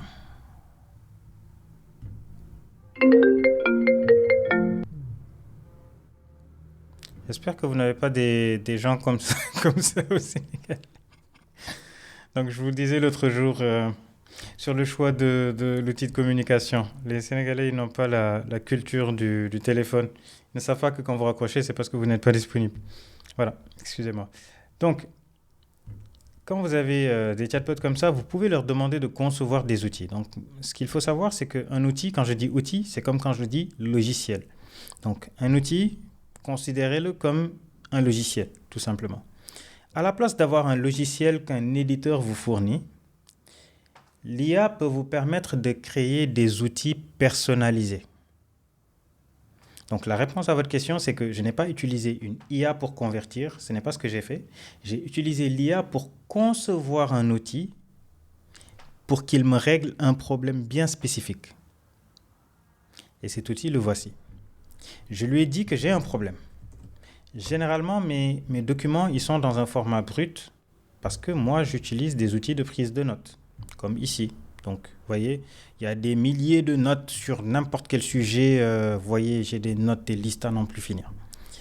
Alors, en écrivant une note, je ne vais pas prendre la peine de faire de la mise en forme, de mettre des titres, de mettre des en-têtes et du graphisme. Je lui ai dit, voilà ce que je veux que tu fasses. Crée-moi un outil local qui a une seule fonction. Quand je lui donne des notes brutes en format MD, il me sort une mise en forme avec telle couleur, avec ceci, avec cela. Il m'a sorti l'outil, je l'ai téléchargé et je l'ai laissé sur mon ordinateur. Donc c'est cet outil-là. Vous voyez, je l'ai mis dans Tools. Cet outil, il ne dépend ni d'Internet, ni d'un chatbot, ni quoi que ce soit. Je peux déconnecter mon ordinateur complètement, il va continuer à fonctionner.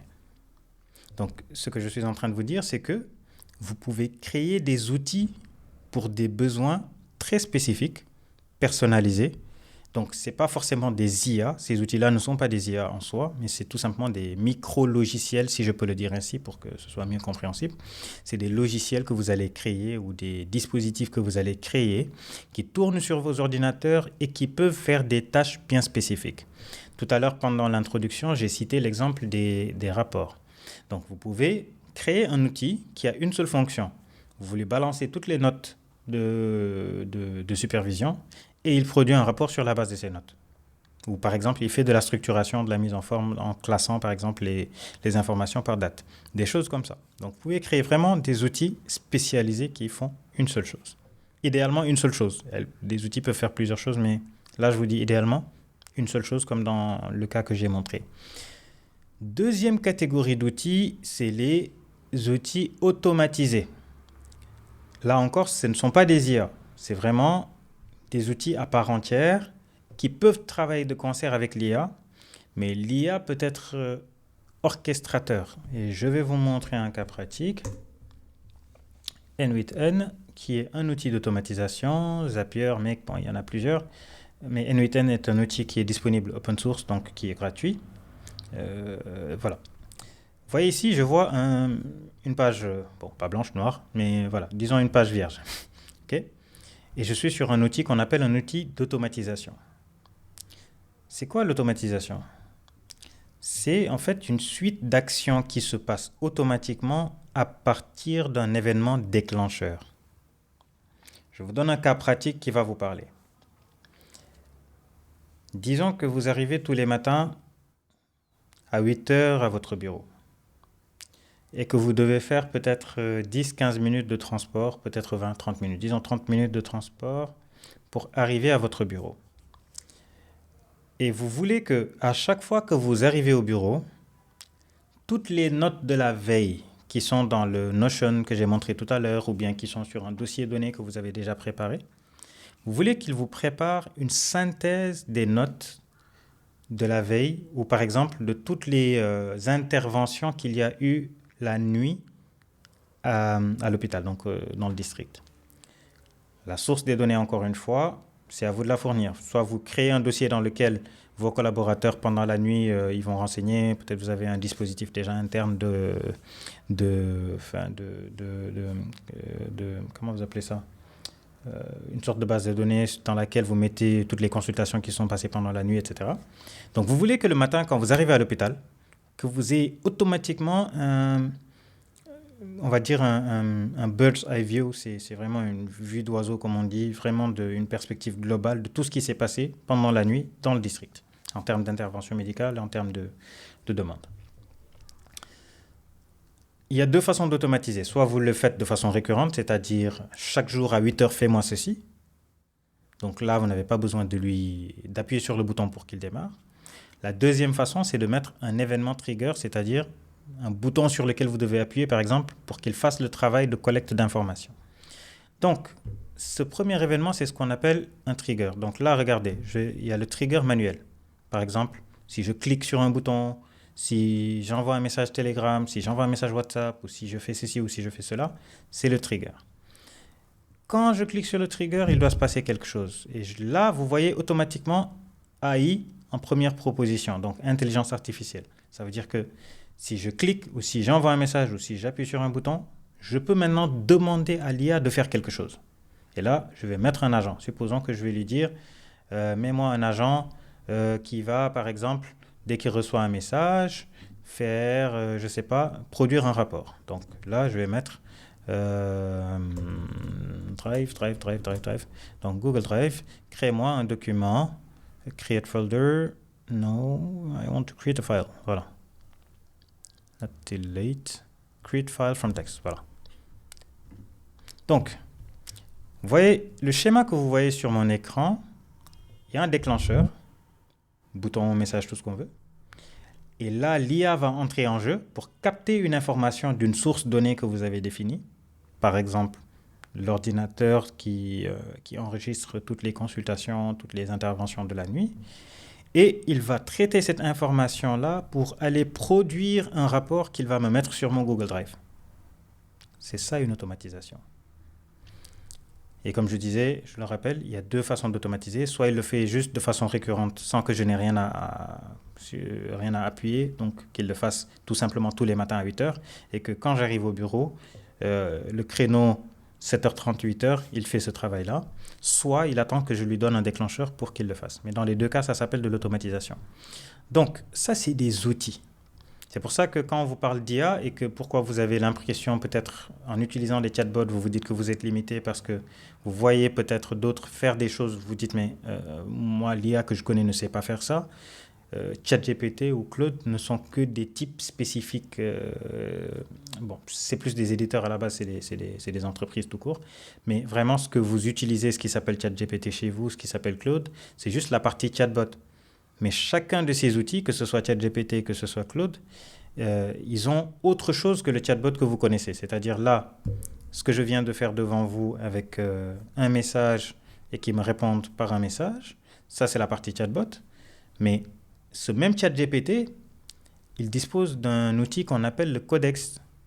Et là, vous voyez que l'interface a changé. Je suis toujours sur ChatGPT, mais c'est autre chose que le chatbot. Là, c'est un codeur, c'est un agent qui a pour fonction, quand je lui demande de me créer un outil, de me développer un logiciel, c'est vraiment ça son fort, c'est ça qu'il sait faire. Pareil, sur Claude, vous avez la même chose. Ici, vous avez un chatbot. Je peux poser une question, il me répond. Mais vous avez d'autres outils. Par exemple, la création d'artefacts, le skill designer. Donc, il peut créer des outils interactifs, il peut créer l'outil que je viens de vous montrer, par exemple, il a été créé ici. Il y a les outils de codage que vous voyez ici. Donc, je passe sur Terminal.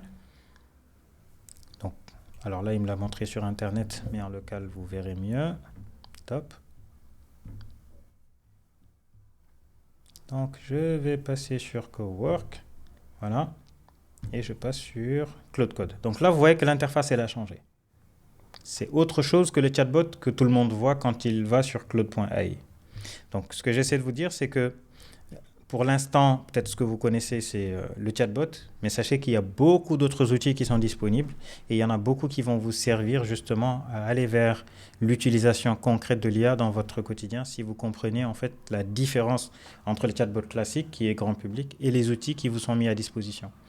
Pour finir sur cette réponse, il faut savoir que il y a des agences qui sont spécialisées justement dans cette conception d'outils. Parfois, effectivement, si vous ne connaissez pas on va dire le scope, le panorama des possibilités offertes par ces outils-là, effectivement, vous ne savez pas par où commencer.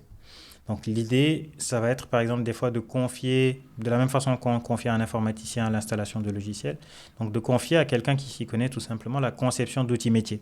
Parce que vous avez encore une fois des besoins bien spécifiques, comme le cas que j'ai donné tout à l'heure, prendre toutes les données de consultation de la nuit et me faire un reporting de ce qui s'est passé dans le district de 20h à 8h du matin. Basta. Donc ça, c'est un besoin extrêmement précis, très spécifique. Et je peux dire à n'importe lequel des deux chatbots que je viens de montrer, que ce soit ChatGPT ou Claude, de me concevoir un outil dont la fonction sera seulement de capter des informations de la nuit et de me sortir un rapport à 8 heures quand j'arrive à mon bureau. Et on peut en faire comme ça des centaines des outils qui vont être des outils utiles au quotidien pour vous, pour le management de votre district et aussi pour être plus performant dans l'exécution de vos tâches. Donc, je vais y revenir par rapport au type d'outils précis qu'on pourra créer et éventuellement, si vous listez le type de document ou de production que vous aurez besoin de faire, je pourrais faire quelques démonstrations en live pour qu'on puisse tester. Ceux d'entre vous qui ont sauté le pas de prendre la version payante pourront aussi le produire directement sur leur ordinateur. Et pour finir sur cette démonstration, donc là je finissais sur la question mais pas sur la démo, je vous ai parlé des IA locales qui peuvent tourner sur votre ordinateur qui ne sont pas ces éditeurs que je viens de citer. Donc ChatGPT, Claude, Perplexity, DeepSeek, Mistral, Gemini, nanana. Donc en fait, il existe aussi la possibilité de faire tourner des IA en local sur l'ordinateur sans Internet, tout simplement en demandant, de la même façon que vous le faites avec un chatbot, donc à ces IA-là de faire un travail donné. Bon, là je vais ouvrir Stability Matrix, je ne pense pas que ça soit pertinent pour vous parce que c'est un type d'IA qui a pour fonction de créer des images, mais bon, je vais quand même vous montrer que là c'est une IA qui tourne en local, vraiment qui tourne en local. Donc comme le schéma d'automatisation que vous avez vu tout à l'heure, mais son travail, c'est de produire des images. Donc, je peux aller sur... top. Il n'y a pas des workflows par défaut. Oh, c'est vrai. Bon, vous voyez ici, par exemple, des modèles qui sont entraînés sur un certain style d'image. Des dessins, des images plus ou moins réalistes, des images fantaisistes, etc. Donc, ça, c'est une IA qui a juste pour fonction de produire des images. Donc, je peux aller chercher un modèle qui m'intéresse et je l'installe dans mon ordinateur. Je lui donne un prompt, comme on le fait sur comment on appelle ça, sur les ChatGPT et autres. Et le résultat sera une image. Donc, bon, là, pour ne pas perdre de temps à télécharger, je vais vous montrer quelques créations que j'ai faites directement sur l'ordinateur. Alors, non, je pense que ça va être sur top, pas juste. Voilà, AI, Stability Matrix. Je vais vérifier ici. Alors, ah non, c'est dans Nextcloud alors. Voilà. Donc, je vais vous montrer une petite vidéo, par exemple, que j'ai créée avec cette IA-là. Donc, je lui ai donné le logo. Je lui ai donné ce logo-là, qui est le logo de mon entreprise de conception.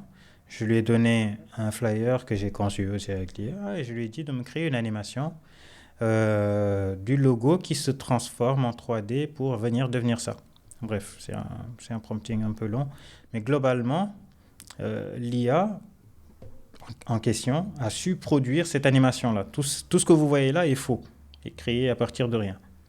Je lui ai juste donné le logo et je lui ai expliqué ce que je veux. Donc, une main qui dessine au crayon le logo que voici, que je lui donne évidemment. Donc, comme je disais tout à l'heure, vous donnez la source, l'image à l'IA, et puis etc. Elle fait le travail pour vous produire une animation. Donc, ça, c'est un exemple. Il y en a d'autres, hein, d'autres styles d'animation que vous pouvez créer. Je ne sais pas si celles-ci sont lisibles. Donc, si je passe sur les réalisations, donc AI, je ne sais pas si elles sont ici. Non. Ça, c'est des réalisations réelles.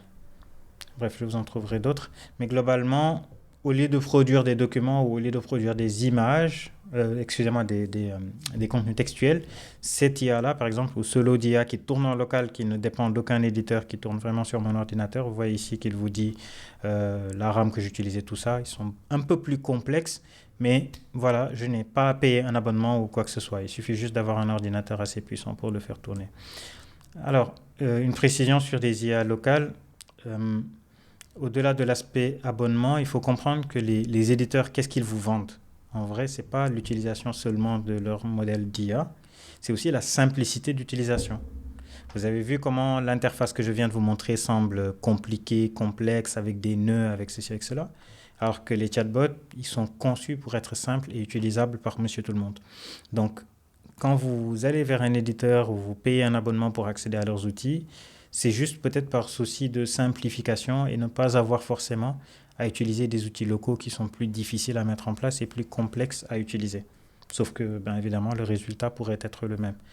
Voilà globalement, en tout cas, ce que je voulais vous montrer sur les outils et puis comprendre l'existence des outils online comme ceux que j'ai cités et des outils qui peuvent tourner en local, que vous pouvez faire tourner avec différentes plateformes.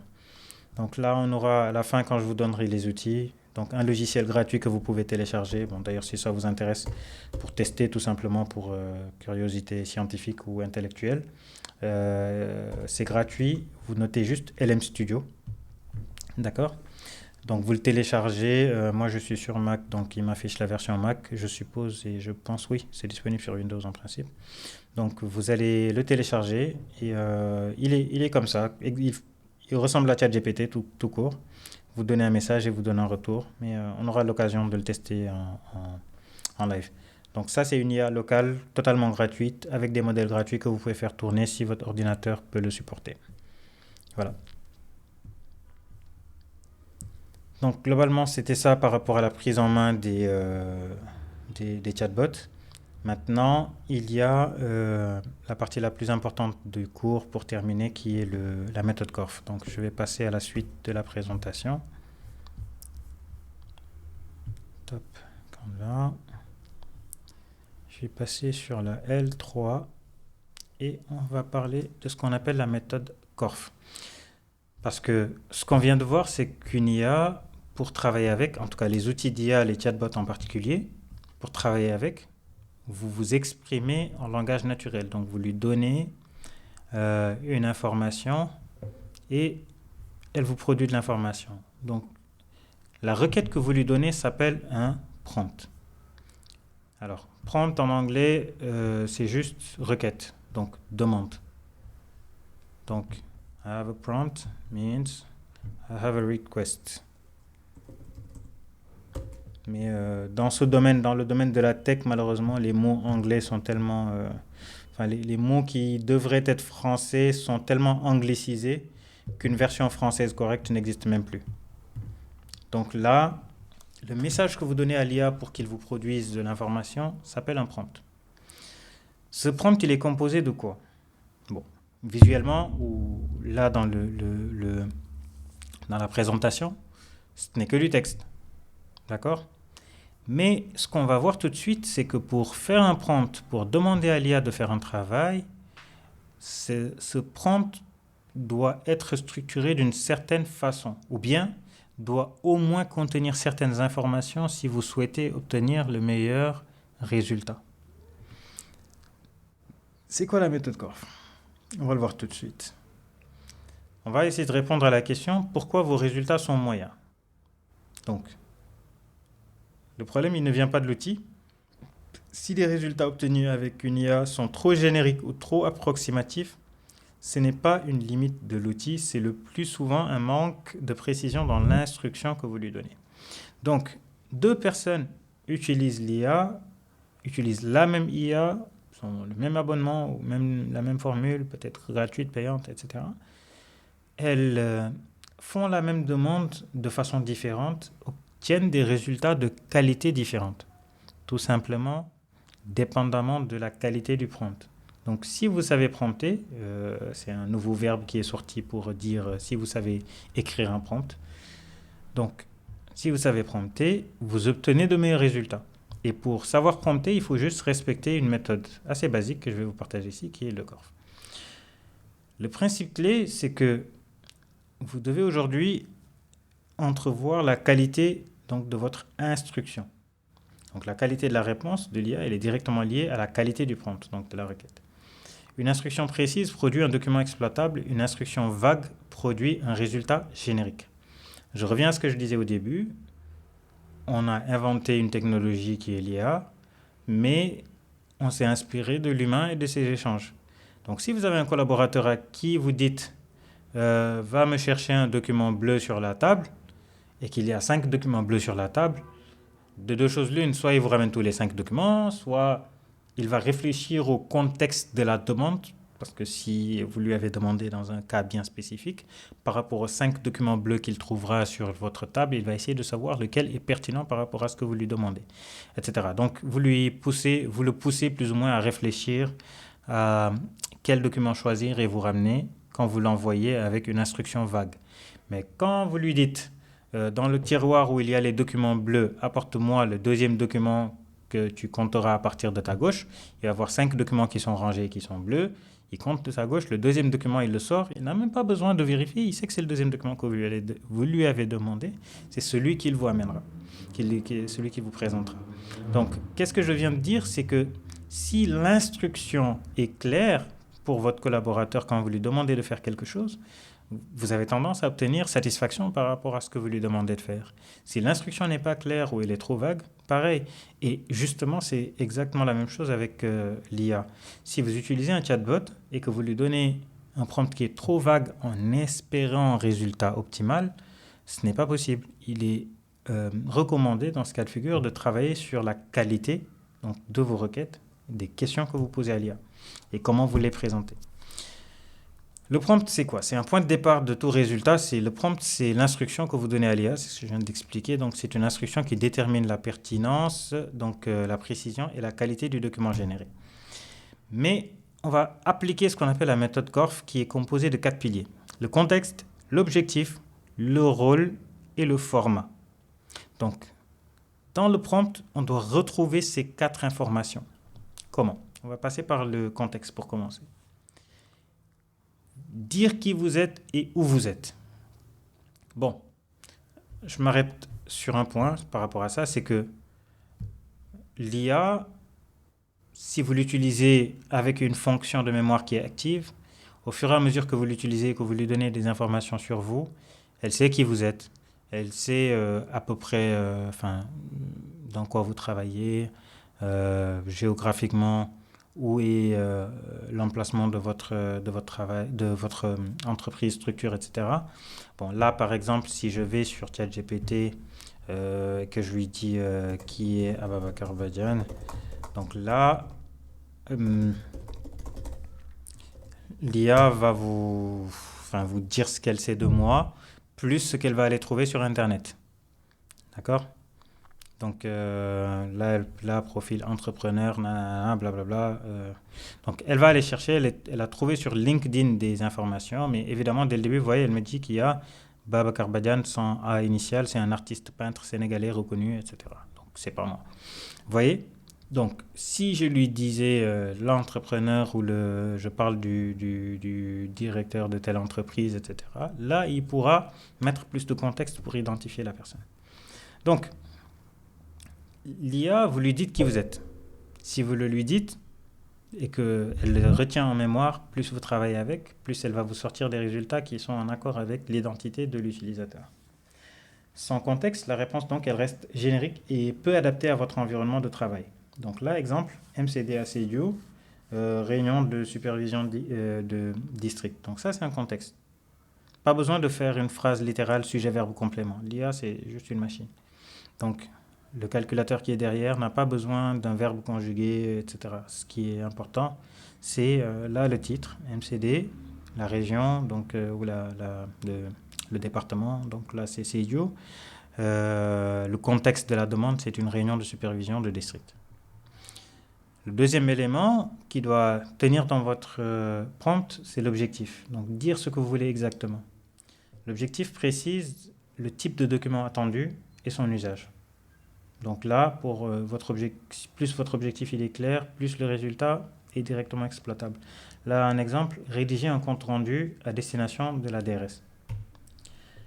Ensuite, il y a le rôle que vous donnez à l'IA. Sachez que l'IA, elle est tellement riche en données parce qu'il y a des milliards, je dis bien milliards, mais des milliards de données qu'elle a en mémoire. Du coup, si vous voulez un résultat qualitatif, il faut lui donner un profil. C'est ce qu'on appelle une casquette. Disons, dans le prompt, on dit à l'IA, tu es expert en administration sanitaire. Ensuite, on lui dit, produis-moi un rapport de destiné à la DRS de Thiès. Donc, vous voyez un peu la différence. Donc là, vous lui donnez une casquette, vous lui donnez un rôle. C'est ça le fait de donner un rôle à une IA quand vous lui parlez. C'est valable pour tous les chatbots, que ce soit ChatGPT, Claude, etc. Enfin, le quatrième pilier de la méthode Corf, c'est le format. Vous devez définir la structure du résultat. Donc, le format indique comment organiser la réponse. Section, longueur, tableau. Par exemple, vous lui dites 5 sections, donc tableau d'action. Sans format, l'IA va choisir seule la structure et ce qui peut ne pas correspondre à vos attentes. Vous avez deux options pour ça. Soit vous le lui décrivez tout simplement de façon littérale, le format que vous souhaitez. Soit vous lui donnez un document de référence, donc un document existant que vous avez, et vous le lui donnez, vous lui dites « fais-le-moi dans ce format-là ». L'essentiel, c'est que le format fasse partie du prompt, soit avec un document de référence, soit par une description. Donc, le prompt complet qui prend en compte les 4 points que je viens de dire. Donc, c'est vraiment un prompt qui combine contexte, objectif, rôle et format. Donc, même en quelques lignes, il permet d'obtenir un document précis et directement utilisable. Sans Corf, vous obtenez un résultat qui est très générique. Donc, un prompt vague qui produit un document très, très, très standard, sans lien avec votre réalité. Et il nécessite une réécriture importante avant l'utilisation. Donc là, par exemple, si vous lui dites « écrire une convocation », attendez-vous à obtenir une convocation qu'on peut télécharger tout simplement sur Google. Donc avec le Corf, le résultat il devient exploitable et un prompt structuré qui vous produit ce document-là vous permettra de travailler vraiment sur une base solide. Et là, l'exemple serait convocation complète avec date, lieu et ordre du jour. Donc ordre de la convocation. Un exemple terrain, ici un cas concret de district. Donc la situation c'est une réunion à la DRS. Vous avez des notes désorganisées, vous avez besoin d'un compte rendu structuré, vous avez un résultat obtenu via donc une Corf, donc une méthodologie Corf dans le prompting. Donc là, exemple, c'est la convocation complète comme on l'a donné tout de suite. L'idée, c'est juste de donner les notes, de donner le besoin de compte rendu et puis de donner la demande de convocation par rapport à un format qui est donné. Si c'est, par exemple, une réunion pour convoquer ou inviter vos collègues, collaborateurs à la réunion de compte rendu. Donc, les erreurs fréquentes, ce qui dégrade vos résultats, c'est que les prompts soient trop vagues, c'est l'absence de rôle, c'est l'absence de format et c'est des objectifs imprécis. Donc, tout le contraire de ce qu'on a dit dans le Corf. Et pour corriger un résultat, il faut donner une instruction bien précise. Si le résultat ne convient pas, reformulez clairement ce que vous voulez. Une correction précise permet à l'IA d'ajuster immédiatement sa réponse. Donc raccourcir une longueur ou ajouter des éléments terrain. Donc ça, c'est des exemples d'instructions que vous pouvez ajouter. Tout à l'heure, vous m'avez vu faire. J'ai demandé à l'IA de me produire un document et de me le faire sous format MD. Qu'est-ce qu'il a fait? Il est directement parti me produire l'information brute. Mais c'est pas ce que je lui ai demandé, je voulais un format MD. Donc je lui ai donné un message de correction pour lui dire « mets-le-moi en format Markdown ». Et automatiquement, il s'est corrigé, il m'a produit un Markdown.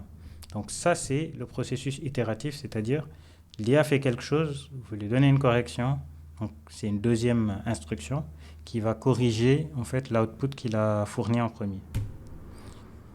Donc, votre outil de référence, ça va être la fiche Corf qui est fournie justement à l'issue de ce cours. C'est une fiche mémo qui vous accompagne dans vos premières utilisations.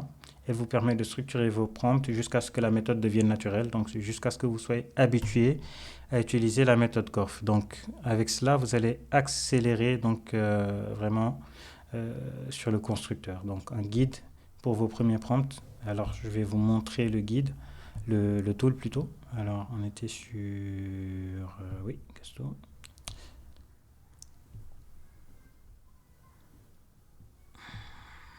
Santé, MCD2. Donc, prise en main de l'IA. Vous avez cet outil que j'ai conçu pour vous, qui est un constructeur de prompt Corf. Donc, vous lui donnez là le contexte. Il vous donne un exemple. Vous lui donnez l'objectif, vous lui donnez le rôle, vous lui donnez le format et il construit le prompt. Donc ça, pour revenir aux outils, c'est un exemple d'outil que j'ai créé qui a pour rôle de produire un prompt qui respecte le Corf. Vous voyez, donc vous pouvez créer des outils comme celui-ci, mais celui-là, je vous le mets à disposition. À la fin du cours, je vous l'envoie. Vous pouvez l'utiliser sur votre ordinateur, pas besoin de connexion. Vous remplissez juste ces éléments, donc contexte, objectif, rôle, format. C'est pour tester les outils.